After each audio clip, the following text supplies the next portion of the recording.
Sejam bem-vindos a mais um videocast da Sociedade Portuguesa de Farmacêuticos dos Cuidados de Saúde. O meu nome é João Emílio Cardoso e temos hoje connosco Madalena Pimentel, professora catedrática da Faculdade de Farmácia da Universidade de Lisboa, para nos falar sobre bactérias associadas a infecções congénitas. Professora, creio que seria importante começarmos por perceber bem o que é uma infecção congénita e este mecanismo de transmissão da infecção, ou os mecanismos associados a estas infecções. Obrigada pelo convite, a oportunidade de estar aqui a falar sobre esse assunto. As bactérias, as infecções congénitas, é de facto importante perceber o que é que esse termo significa, porque nós dizemos sempre infecções congénitas e são transmissão de doenças da mãe para o filho.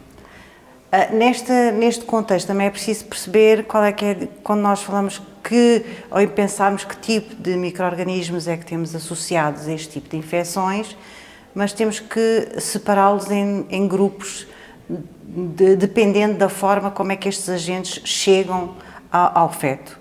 E temos, por um lado, as infecções por via transplacentária, que são aqueles micro-organismos que conseguem chegar ao feto sendo capazes de terem mecanismos, fatores de virulência que conseguem ultrapassar a barreira da placenta e assim chegar ao feto. E temos micro-organismos que estão na flora vaginal, por exemplo, da mãe, normal, e alguns podem fazer parte da flora normal e que podem migrar, portanto, e causar uma infecção por via ascendente, ou às vezes, por exemplo, quando há uma ruptura da membrana e há uma porta de entrada e fácil de entrar um micro-organismo e infectar o feto. Referiu a questão da via transplacentária e vamos nos focar principalmente nessa questão. Quais são os principais agentes bacterianos envolvidos nessa via de transmissão?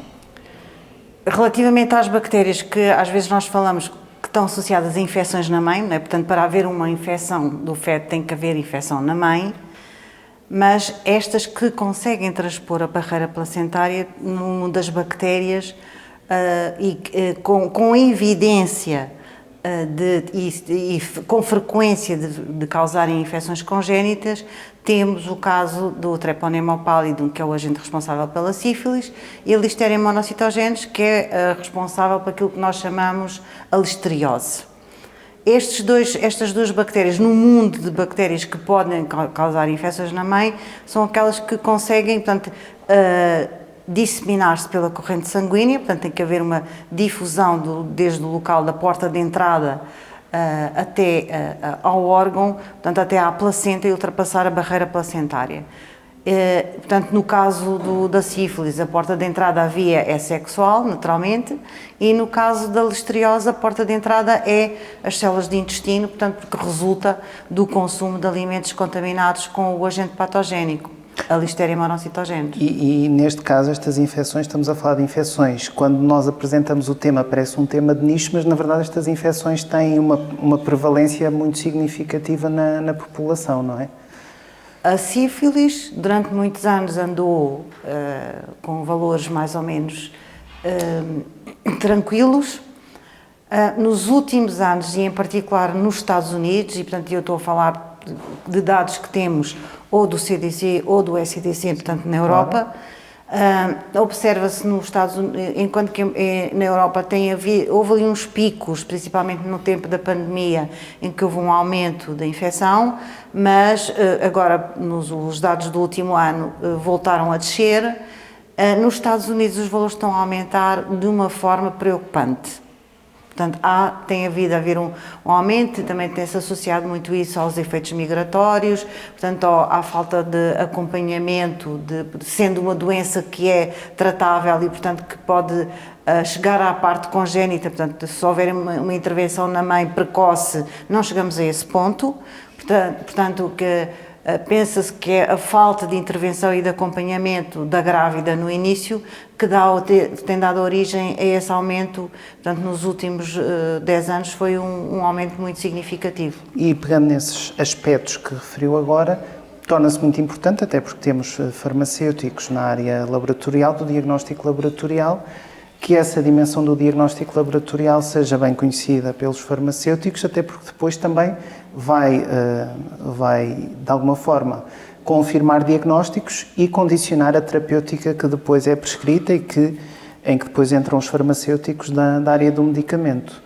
Não sei se quer fazer algumas considerações sobre esse aspecto. No caso da sífilis, nós temos, e em Portugal isso é regular, no acompanhamento das grávidas, faz sempre parte do acompanhamento das grávidas, fazer uma detecção com um teste simples, que é o VDRL, é um dos que é mais utilizados, para fazer o despiste de uma sífilis, não é? Mas, portanto, que é um teste que deve ser repetido depois mais tarde, porque pode não estar no início da infecção. Se houver um início de uma infecção, pode parecer um resultado negativo e não quer dizer que não possa evoluir, portanto, deve sempre fazer uma confirmação mais tarde e, portanto, aí consegue-se fazer um acompanhamento e evitar a evolução da doença. Caso haja um resultado positivo, é fácil de nós fazermos essa intervenção.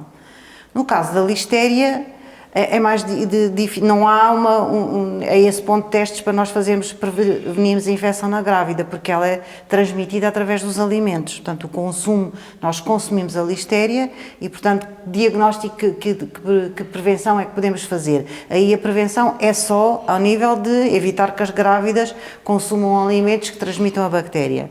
Quando existe a infecção, que às vezes pode passar muito despercebida, porque uma infecção por listéria pode ser só ter uma sintomatologia como se fosse uma gripe, portanto, muitas vezes até passa por aí e resolve o assunto. Portanto, aí não se consegue,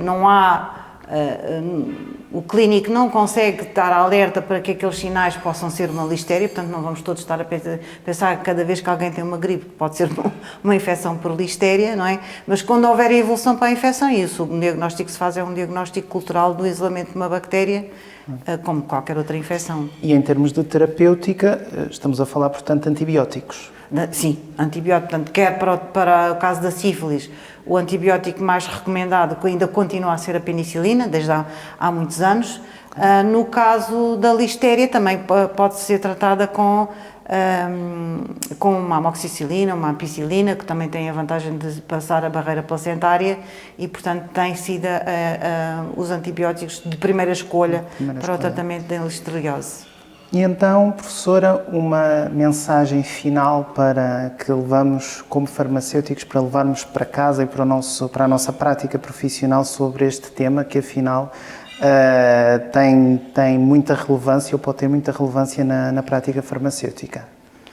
Naturalmente que a mensagem que é as pessoas estarem sempre alertas para estas questões e acompanharem o que é que está a crescer, a evolução das doenças que estão a crescer, e ter o conhecimento sobre este tipo de infecções, sobre o que é que são infecções congénitas, para poder dar o acompanhamento das grávidas, que muitas vezes é na farmácia, não é?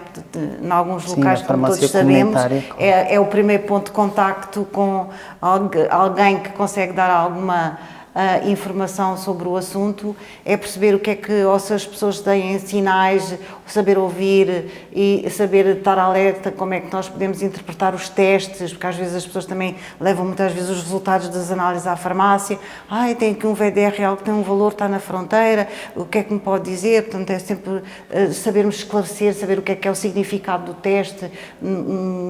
Principalmente o VDRL não é um teste específico, portanto pode haver ter uma reação positiva cruzada com outros agentes, portanto claro que isso pode dar indicação que pode haver outro tipo de situações, mas sabermos interpretar isso e tranquilizar as pessoas e que o que se deve sempre fazer a seguir nesses casos é repetir um teste mais tarde, ver se houve a evolução dos valores ou não. Portanto, é preciso que realmente estamos conhecedores desse assunto para podermos informar os nossos utentes nos nossos serviços. Como farmacêuticos, é esse o nosso papel, não é? Bem-aja, professora, por ter aceitado o nosso convite. Muito obrigada. Obrigado por nos ter acompanhado em mais um videocast da SPFCS. Até um próximo episódio.